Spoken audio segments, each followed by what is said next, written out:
నవదీప్ హీరోగా వచ్చిన కొత్త సినిమా లవ్ మోలీ మొన్న శుక్రవారం జూన్ 7న రిలీజ్ అయింది. రిలీజ్ అయిన మొదటి రోజు ఈ సినిమా కేవలం 15 లక్షల గ్రాస్ మాత్రమే కలెక్ట్ చేసింది. ఇక నిన్న రెండో రోజు శనివారం కూడా కలెక్షన్స్ ఇంకా తగ్గి కేవలం 10 లక్షలు మాత్రమే వచ్చాయి.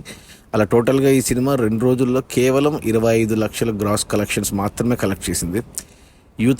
యూత్ సినిమా అయినా కానీ కలెక్షన్స్ లేవు ఈ సినిమాకు. ఇక ఈ 25 లక్షల గ్రాస్లో థియేటర్ల రెంట్లు తీసేస్తే, గవర్నమెంట్ ట్యాక్సులు ఖర్చులన్నీ తీసేస్తే డిస్ట్రిబ్యూటర్ షేర్ వచ్చేసి 12 లక్షల లోపే ఉంది. సో సినిమా కమర్షియల్గా డిజాస్టర్ అని చెప్పాలి.